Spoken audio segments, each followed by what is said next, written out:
Hello दोस्तों, मैं दीपक कुमार। स्वागत है मेरे यूट्यूब चैनल पर।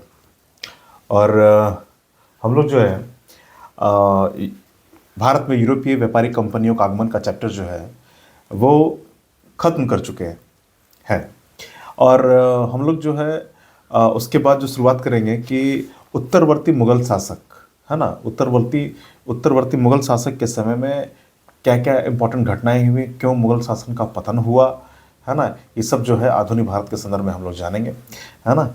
ये आगे आने वाले सभी एग्जाम्स में इंपॉर्टेंट है और जो भी इंपॉर्टेंट घटना है वो बराबर एग्जाम्स में पूछे जाते हैं। तो आइए हम लोग शुरुआत करते हैं। लेकिन शुरुआत करने से पहले हम लोग जो पहले वाला चैप्टर जो हम लोगों ने कंप्लीट किया था उसमें से कुछ इंपॉर्टेंट पॉइंट का रिकैप कर लेते हैं, है ना। 2 मिनट का लगेगा समय, उसके बाद फिर से हम लोग एक नए चैप्टर में प्रवेश करेंगे। तो आइए कुछ इंपॉर्टेंट पॉइंट्स जो है हम लोग उसमें देखते हैं।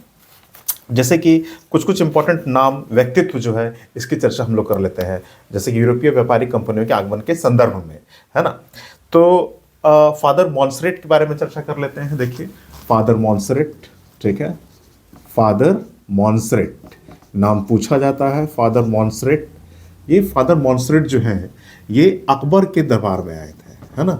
ये अकबर के दरबार में आने वाले अंग्रेज यात्री हैं, अकबर के दरबार में आए थे, ठीक है, अकबर के दरबार में आए थे। कौन? फादर मॉन्सरेट, ठीक है, फादर मॉन्सरेट। एक प्रथम शिष्टमंडल लेकर के पहुंचे थे, है ना। इन्होंने जो है व्यापार के संबंध में कोई खास बात नहीं की थी। इन्होंने जो कुछ भी बात की वो ज़्यादातर जो है वो धार्मिक विषय के संदर्भ में बात करने की जो है प्रयास किया अकबर से संदर्भ में, ठीक है। फिर हम लोग जानते हैं कि फ्रांसिस डे का नाम, ठीक है, फ्रांसिस डे, ठीक है, कुछ इंपॉर्टेंट नाम देखिए। फ्रांसिस डे, ये फ्रांसिस डे कौन है भाई? तो ये फ्रांसिस डे जो है ये मद्रास का संस्थापक है, ये मद्रास का संस्थापक है, ठीक है। आप लोग जैसे जानते हैं कि जॉब चारनॉक, जॉब चारनॉक किसका है? वो कोलकाता का है ना। जॉब चारनॉक, जॉब चारनॉक किसका संस्थापक है? कलकत्ता का, ठीक है, जिसको आजकल कोलकाता कहते हैं, है ना। कलकत्ता का संस्थापक आज कोलकाता कहते हैं उसको, है ना। गेराल्ड ऑंगियार, ठीक है, ये सब इंपॉर्टेंट नाम है जो अक्सर पूछा जाता है, आपको मालूम होना ही चाहिए।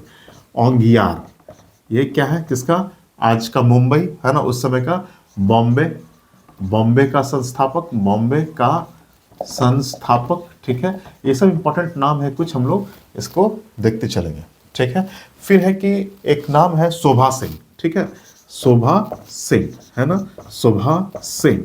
ये शोभा सिंह वर्धमान कहाँ है? तो ये पश्चिम बंगाल में है, वर्धमान के जमींदार है। वर्धमान कहाँ है आज? तो ये है बंगाल में। कहाँ है? तो ये बंगाल में है, पश्चिम बंगाल में है। वर्धमान के जमींदार थे, बंगाल के जमींदार थे, जिन्होंने, शोभा सिंह इसलिए इंपॉर्टेंट है ये आदमी, शोभा सिंह, कि बंगाल के जमींदार थे सिर्फ इस कारण ये इंपॉर्टेंस नहीं है इनका इंपॉर्टेंस का सबसे बड़ा रीजन ये है कि 1690 में अंग्रेजों के खिलाफ इन्होंने विद्रोह किया था, ठीक है। देखिए, ये पहचान गए थे कि उनका क्या, 1690 में अंग्रेजों के खिलाफ, 1690 में अंग्रेजों के खिलाफ विद्रोह, अंग्रेजों के खिलाफ इन्होंने विद्रोह किया था, इसलिए काफ़ी विद्रोह किया था। अब देखिए कि उस समय स्वतंत्रता संग्राम जैसी कोई बात नहीं थी, लेकिन उनकी नीयत को जो है शोभा सिंह पहचान गया था, है ना। और इसलिए इस विद्रोह की इससे क्वेश्चंस आते हैं, ठीक है, ये इंपॉर्टेंट हो जाते हैं, है ना। अब है जैसे कि fort William college, fort William, ठीक है, फोर्ट विलियम कहाँ? कलकत्ता में बना हुआ था फोर्ट विलियम, ठीक है, फोर्ट विलियम। तो फोर्ट विलियम के प्रथम प्रशासक का नाम क्या है? ठीक है, प्रथम प्रशासक का नाम क्या है? तो है फोर्ट विलियम के प्रथम प्रशासक का नाम जो है चार्ल्स आयर। क्या है? चार्ल्स आयर, है ना। ये फर्स्ट प्रेसिडेंट है, ठीक है, चार्ल्स आयर, है ना। और फ्रैंको मार्टिन, बहुत इंपॉर्टेंट नाम है फ्रैंको मार्टिन, हम लोग चर्चा किए हैं, ठीक है। Franco Martin. ये सब आपको भूलना नहीं है, किसी भी कीमत में नहीं भूलना, चाहे कोई भी एग्जाम देने जाइए आप। फ्रैंको ये पांडिचेरी का प्रथम फ्रांसीसी गवर्नर है। ये पांडिचेरी का प्रथम प्रथम पांडिचेरी का प्रथम फ्रांसीसी, ठीक है, फ्रांसीसी गवर्नर है, ठीक है, पांडिचेरी का प्रथम फ्रांसीसी गवर्नर है, ठीक है। इस तरह से कुछ नाम याद रखेंगे आप, है ना। और फिर जो है इसको लिख ले आप, ठीक है, स्क्रीनशॉट ले ले इसका। अब कुछ डेट्स की चर्चा कर लेते हैं उस चैप्टर से संबंध में। हर चैप्टर को करने के बाद कुछ ना कुछ इंपॉर्टेंट पॉइंट्स पे दोबारा हम लोग कर लेंगे, ताकि हम लोगों का चर्चा इतना क्लास में हो जाए कि एग्जामिनेशन हॉल में तुरंत याद आ जाए कि ये तो क्लास में चर्चा हो गया है ना। और ठीक है, कुछ डेट याद कर लेंगे हम लोग याद काफ़ी लिखवाया भी है उसमें, है ना। जैसे कि है कि 1498 तो वास्को डी गामा साहब आए थे, ठीक है, ये डेट तो याद ही है। वास्को डी गामा साहब का आगमन हुआ था आपको जमोरिन के यहाँ, है ना, कालीकट के तट पर, है ना। कप्पक डाबू नाम का एक बंदरगाह है, वही कालीकट के ही बगल में जाना जाता है, कालीकट में ही है कप्पक डाबू, वो भी आ सकता है। इसको हम लोगों ने याद किया था। फिर 1498 के बाद 1510 की बात है ना। 1498 में तो जान ही रहे हैं वास्को डी गामा का आगमन, वास्को डी गामा का आगमन, वास्को डी गामा का आगमन, ठीक है, वास्को डी गामा का आगमन। 1510 में गोवा जीत लिया किसने? पुर्तगालियों ने गोवा जीत लिया। लेकिन 1530 में कोचीन से हटाकर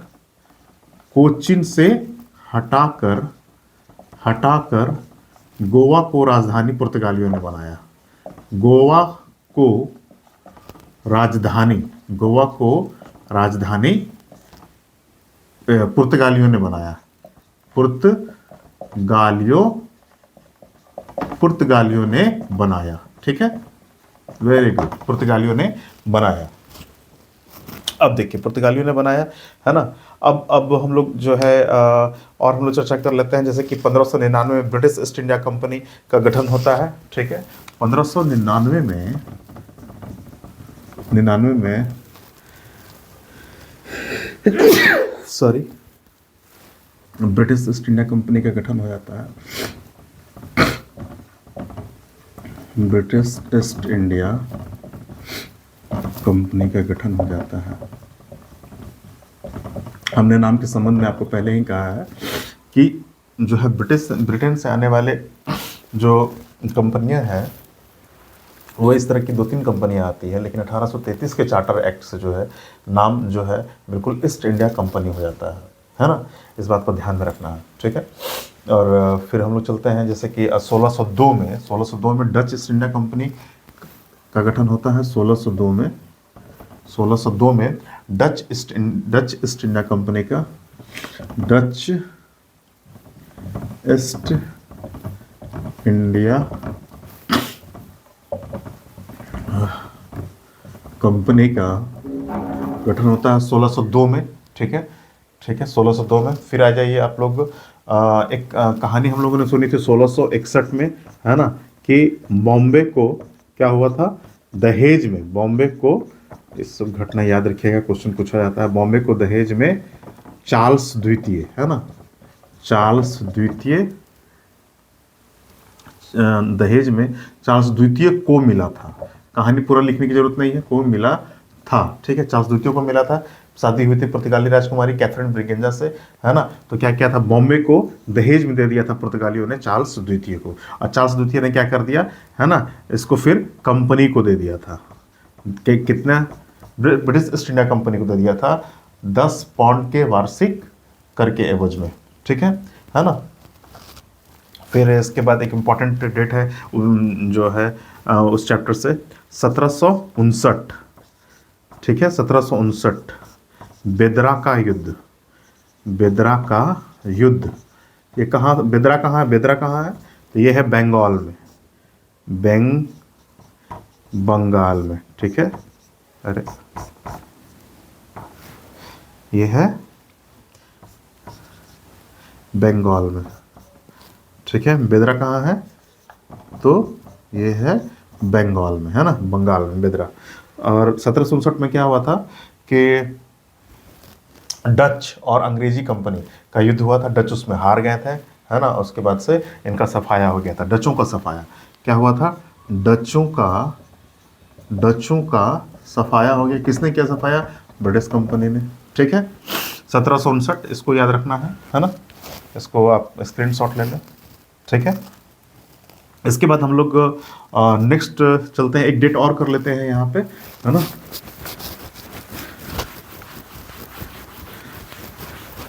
हम लोग जो है एक डेट और कर लेते हैं जल्दी से। 1760 आप लोग जान ही रहे होंगे, है ना। 1760, ठीक है। 1760 में क्या हुआ था, है ना, वॉन्डी वॉश का युद्ध हुआ था। हम लोगों ने कल ही वाले क्लास में क्या, वॉन्डी वॉश का युद्ध अर्थात क्या हुआ कि इसमें फ्रांसीसी वर्सेस ब्रिटेन, ठीक है, ब्रिटिश व्यापारिक कंपनी, ठीक है, इन दोनों का झगड़ा हुआ। ठीक है, यहाँ पर क्या हुआ कि फ्रांसीसी हार जाते हैं और भारत से उनका समापन हो जाता है ना। बहुत कम मात्रा में बसते हैं पौंडीचेरी वगैरह में केवल, है ना। और ब्रिटिश जो है पूरे भारत पर फैलने के लिए ये राजनीतिक रूप से, है ना, व्यापारिक रूप से ये ताकतवर हो गए हैं, है ना, हो जाते हैं यहाँ से। ठीक है, और पूरे भारत में फैल जाते हैं। ठीक है, वॉन्डी वॉश का युद्ध, ठीक है ना। हम लोगों ने कल चर्चा की थी कर्नाटक युद्ध में कैसे फ्रांसीसी और ब्रिटेन का युद्ध होता है। ठीक है, उस क्लास को आप देख लीजिएगा। चलिए अब हम लोग नए चैप्टर की तरफ चलते हैं। वो चैप्टर है हम लोगों का कि उत्तरवर्ती मुगल शासक। ठीक है, उत्तरवर्ती मुगल शासक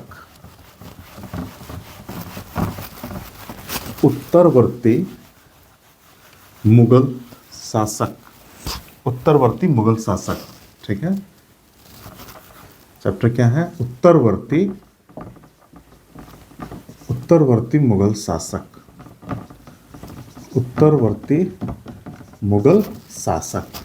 ठीक है, लैटर मुगल पीरियड, है ना, लैटर मुगल पीरियड। अब देखिए, ये चैप्टर जो है हम लोग का मॉडर्न इंडियन हिस्ट्री में ये दूसरा चैप्टर है। और ये उत्तरवर्ती मुगल शासक, मुगल राजवंश, है ना। चूँकि 1707 में जब औरंगजेब की मृत्यु होती है, तो 1707 में जब औरंगजेब की मृत्यु होती है तो उसके बाद स्थिति जो है, उसके बाद जो बादशाह आते हैं वो उतने योग्य नहीं थे, है ना। और मतलब क्या कारण था, नहीं था, है ना, किन किस समय में क्या घटनाएं घटी, ये सब हम लोग जानते हैं। ठीक है, तो देखिए आप जो है शाहजहाँ के बाद से हम लोग याद करते हैं कि शाहजहाँ के बाद कितने बच्चे हुए, है ना, उनमें से कौन राजा बना, फिर औरंगजेब के कितने बच्चे हुए हैं, उनमें से कौन बादशाह बना, फिर उनके, इस तरीके से हम लोग एक चार्ट तैयार करेंगे। ठीक है, तो आइए हम लोग चार्ट तैयार करते हैं शाहजहाँ से लेकर के। ठीक है, शाहजहाँ ऐसे उत्तरवर्ती में नहीं आता है, मुगल शासक में नहीं आता है, औरंगजेब के बाद से आता है। ठीक है ना, लेकिन रेफरेंस हम लोग थोड़ा सा पहले से लेते हैं। ठीक है, अब ये है आपका मुगल बादशाह शाहजहाँ। ठीक है, शाहजहाँ, है ना। हिस्ट्री में अगर आपको कहानी याद है, कहानी आप जान रहे हैं, तो फैक्ट याद करना बेहद आसान हो जाता है ना। और अगर आप कहानी नहीं जान रहे हैं उसके पीछे, उसके बारे में कुछ घटनाएं नहीं जान रहे हैं, है ना, तो फिर वो डेट याद करना और काफ़ी हेक्टिक हो जाएगा, काफ़ी भारी हो जाता है इतिहास सब्जेक्ट। लेकिन हम लोग कहानी के माध्यम से जो है ना, आपको याद करवाने का प्रयास करते हैं। आइए, शाहजहाँ के देखिए अब कितने बच्चे हैं। ठीक है, तो सबसे पहले इसका हम लोग ये बनाएंगे, शाहजहाँ पहला, और सीधे अंतिम पर चलिए। ठीक है, जो बड़ी बेटी है, सबसे बड़ी बेटी है शाहजहाँ की, उसका नाम है जहाँ आरा। क्या है? जहाँ आरा। और इसी तरीके से सबसे जो छोटी बेटी है उसका नाम है गौहर आरा। ठीक है, गौहर आरा, है ना, गौहर आरा। ठीक है, अब जो है ये सबसे बड़ा लड़का है दारा शिकोह, जिसको लघु अकबर भी बोलते हैं। ठीक है, दारा शिकोह। ये भी पीटी का प्रश्न है कि लघु अकबर किसको बोलते हैं, तो दारा शिकोह को बोलते हैं। ठीक है, इस बात को याद रखेंगे, लघु अकबर, दारा शिकोह। ठीक है, अब फिर इसके बाद रोशन आरा, है ना। ये सब इम्पोर्टेंट नहीं है, केवल अभी हम लोग जो इम्पोर्टेंस नहीं है आगे चल के उसको लिखेंगे भी नहीं। और रोशन आरा, ठीक है। फिर है शाह शुजा, ठीक है, शाह शुजा, है ना। ये आरा आरा ये बेटियों का नाम है, ठीक है। रोशन आरा, शाह शुजा, ठीक है। शाह शुजा के बाद फिर ये आपका औरंगजेब,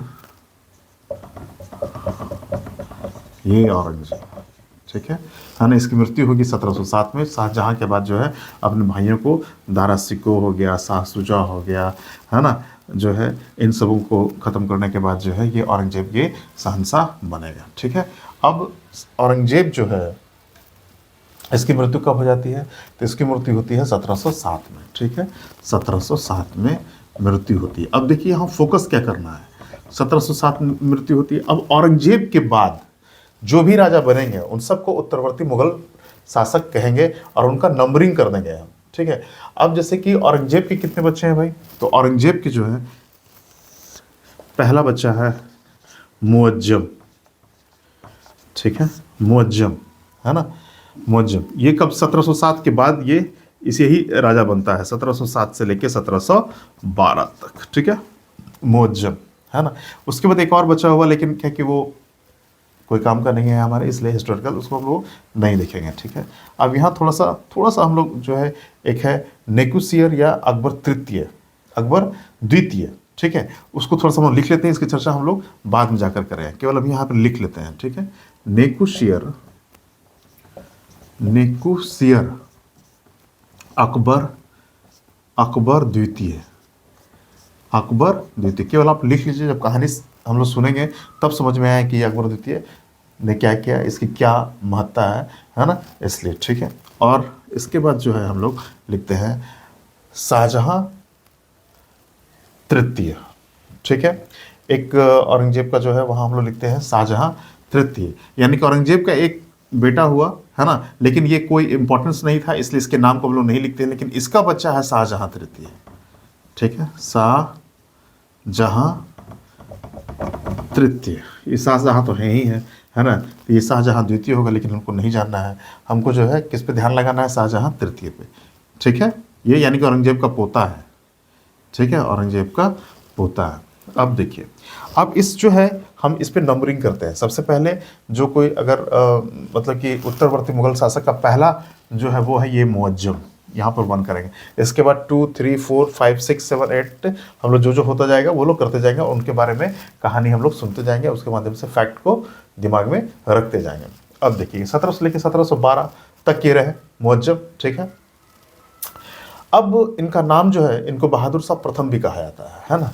इनको क्या कहा जाता है? बहादुर शाह प्रथम भी कहा जाता है, बहादुर शाह प्रथम कहा जाता है, बहादुर शाह प्रथम कहा जाता है, बहादुर शाह प्रथम कहा जाता है। इनके और भी नाम है, ठीक है, वो भी याद रखना जरूरी है। इनको शाह आलम प्रथम भी कहा जाता है, ठीक है, इनको शाह आलम, शाह आलम प्रथम भी कहा जाता है, और साथ साथ में इन्हें शाह बेखबर भी कहा जाता है, ठीक है। सब इन्हीं के नाम है, महान व्यक्तित्व शाह बेखबर, ठीक है, शाह बेखबर भी। अब क्यों शाह बेखबर है इनकी भी हम चर्चा करेंगे, ठीक है।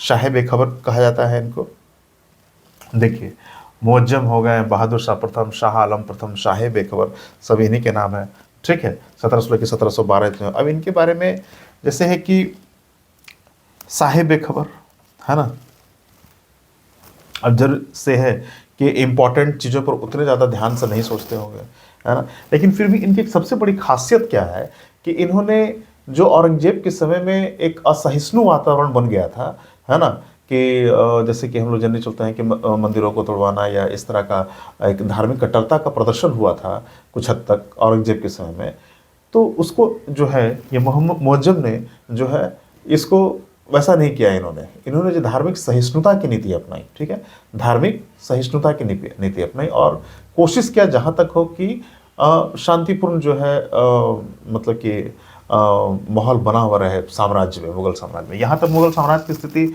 उतनी खराब नहीं है ना, इस बात को ध्यान में रखना, उतनी खराब नहीं है अभी, है ना। अब इसके समय में कुछ हम लोग जान लेते हैं क्या होता है कि इनके समय में एक डच व्यापारियों का जत्था आता है ना, डच व्यापारियों का जत्था आता है, और उस डच व्यापारियों के जत्था को स्वागत करने के लिए जो है इनके तरफ से, इनके यहाँ एक पुर्तगाली महिला थी, है ना, पुर्तगाली महिला थी, उन्होंने मतलब कि एक जो पुर्तगाली नहीं, उनके यहाँ एक जो डचों के व्यापारियों का समूह जो आता है, तो इनके यहाँ मुअज्जम के यहाँ एक डच महिला रहती थी, है ना।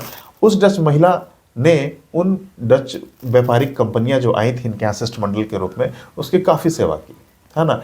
उनको खुश कर दिया, है ना। तो कई तरह के जैसे कि उनको व्यापारिक फ़ायदा भी हुआ। तो वहाँ पर उस लेडी का नाम कई बार पूछ दिया गया है ना।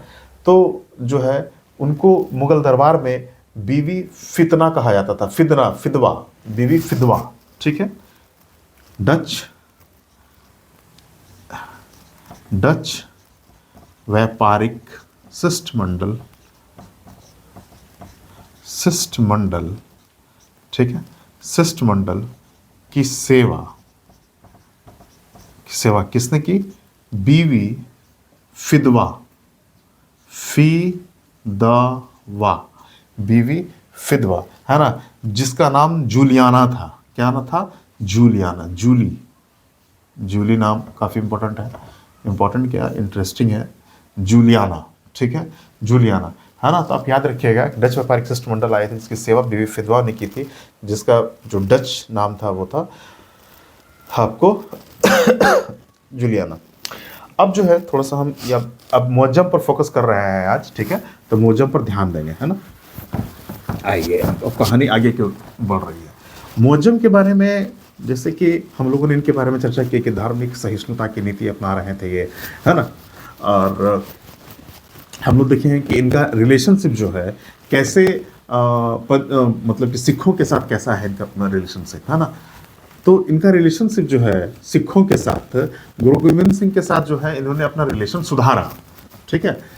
गोविंद जो अंतिम 10वें गुरु थे गुरु गोविंद सिंह के साथ, इन्होंने अपना रिलेशन सुधारा, है ना। उनके साथ समझौते भी किए, है ना, और शांति की स्थापना भी हुई। लेकिन क्या होता है कि गुरु गोविंद सिंह की मृत्यु के बाद जो बंदा बहादुर उनके सिपा सालार थे गुरु गोविंद सिंह के, वो जो है विरोध का झंडा जो है वो उठा लेते हैं, ठीक है। लेकिन कोशिश की थी शाह बेखबर जो बहादुर शाह प्रथम है, जो शाह आलम प्रथम है, जिनका नाम मुअज्जम भी है ना, उन्होंने कोशिश की थी, ठीक है। तो क्या है, अब जो है कि हम लोग मुअज्जम, ठीक है, मुअज्जम जिसे क्या है हम साहिब बेखबर भी कहते हैं, ठीक है। अभी हम लोग चर्चा कर चुके हैं, ठीक है। साहिब बेखबर भी कहते हैं, है ना। बहादुर शाह प्रथम भी है इनका नाम, ठीक है, बहादुर शाह प्रथम, ठीक है। बहादुर शाह आलम प्रथम भी है इनका नाम, है ना। इस बात को याद रखना है, ठीक है। तो अभी क्या हुआ, हम लोग डिस्कशन कर चुके हैं कि अब ये सबसे पहली बात है कि गद्दी पर भाई ऐसे ही नहीं आगे होंगे। जिस तरह से औरंगजेब ने अपने भाइयों को से युद्ध किया, उन्हें मारा, है ना, तब वो गद्दी की प्राप्ति तब हुई है जाकर के। तो इसलिए मुअज्जम भी जो है ना, उत्तराधिकार के युद्ध में व्यस्त होते हैं। और उत्तराधिकार के युद्ध में व्यस्त ही नहीं होते हैं, उनमें उस समय इनकी एज काफ़ी हो गई थी, 60 के ऊपर हो गए थे, 63 के लमसम में इनकी एज हो गई थी। लेकिन फिर भी जो है एक युद्ध लड़ाई इन्होंने, जाजऊ का युद्ध, ठीक है, जाजऊ का युद्ध पूछा गया है, जाजऊ का युद्ध, ठीक है।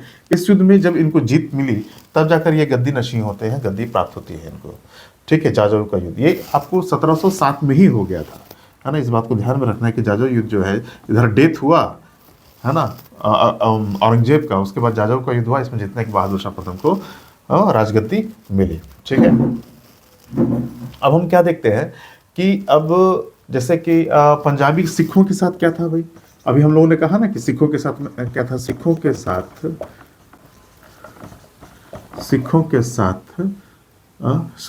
सहिष्णुतापूर्ण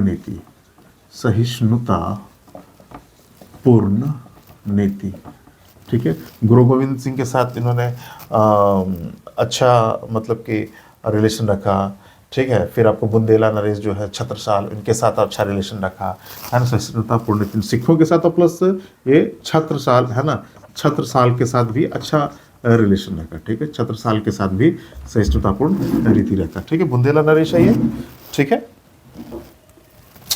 अब हम लोग देखते हैं क्या, अब थोड़ा देखते हैं कि इनकी नीति मराठों के प्रति कैसी थी। अब मराठा को जो है चूँकि मराठा एक इम्पोर्टेंट ताकत के रूप में उभर रहे थे, है ना, और इसलिए जो है उनके जो है वो अब चूँकि शक्तिशाली भी थे वो, है ना, तो दूसरे क्षेत्र पर कब्जा कर लेना इस तरीके का भी वो काम कर रहे थे। तो इन्होंने जो, और मुग़ल सत्ता जो है धीरे धीरे वो मतलब शक्ति कम हो रही थी, तो उसको बैलेंस करने के लिए इन्होंने मराठा जो है वो सरदेशमुखी वसूलते थे कि जो है मुग़ल जो क्षेत्र मिल गया है उनको, है ना, वहाँ से टैक्स के रूप में जो है, लैंड रेवेन्यू के रूप में जो है सरदेशमुखी जो है देशमुख वसूला करते थे। देशमुख यानी कि वहाँ के लोकल ज़मींदार हो गए, सामंत हो गए, है ना, वो जो है जो टैक्स है भू राजस्व उसकी वसूली ये सरदेशमुखी के रूप में करते थे।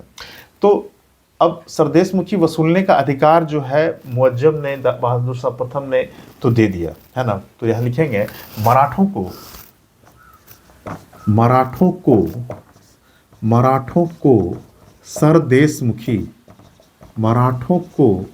सरदेशमुखी वसूलने का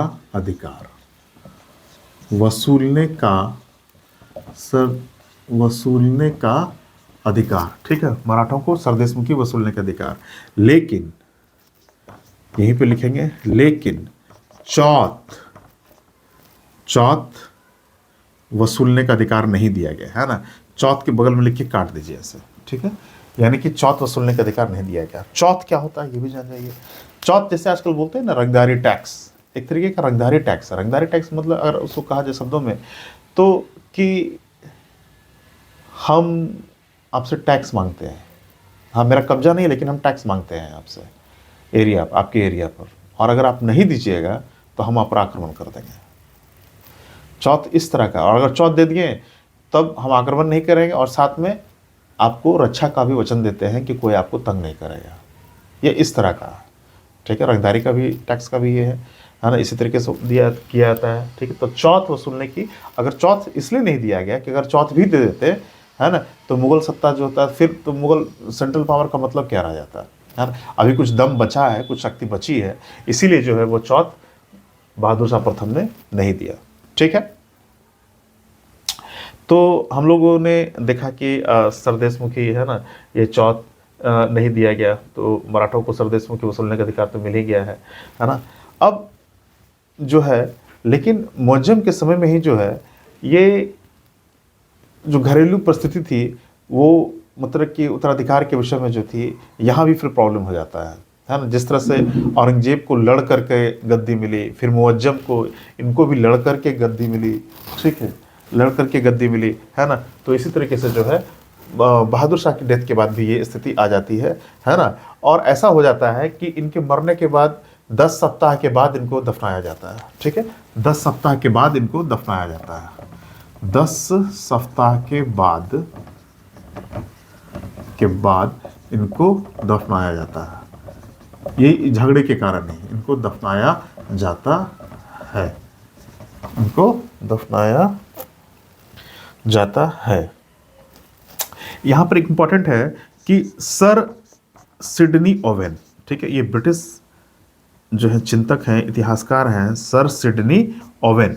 ये सर सिडनी ओवेन का कहना है कि बहादुर शाह प्रथम मुअज्जम या साहेब बेखबर जिसको कहते हैं, है ना, शाह आलम प्रथम, सर सिडनी ओवेन साहब ने कहा कि ये अंतिम मुगल बादशाह है जिसके बारे में कुछ अच्छे शब्द कहे जा सकते हैं। ये अंतिम, किसके बारे में कहा? यही बहादुर शाह प्रथम के बारे में। ये अंतिम मुगल बादशाह है, ये अंतिम मुगल बादशाह है जिसके बारे में 2 शब्द अच्छे कहे जा सकते हैं, 2 शब्द अच्छे कहे जा सकते हैं, अच्छे कहे जा सकते हैं, सर सिडनी ओवेन ने कहा है। तो आप प्रश्न अब कथन से भी आ रहा है, ये किसने कहा है ये बात? तो सर सिडनी ओवेन ने ये बात कहा, याद आपको रखना है ना। ये सभी तरह के एग्जामिनेशंस के लिए इंपॉर्टेंट। तो ठीक है दोस्तों, आज हम लोगों ने पहला जो है उत्तरवर्ती मुगल शासक मुअज्जम कर लिया, है ना। साहेब बेखबर भी नहीं कहते हैं, बहादुर शाह प्रथम या शाह आलम प्रथम भी कहते हैं, इनके बारे में जाना। इसके बाद हम जो है नेक्स्ट वीडियो में दूसरे इंपॉर्टेंट जो हैं, है ना, उनके बारे में हम चर्चा करेंगे। तो ठीक है दोस्तों, गुड बाय, मिलते हैं हम अगले वीडियो में, तब तक के लिए धन्यवाद।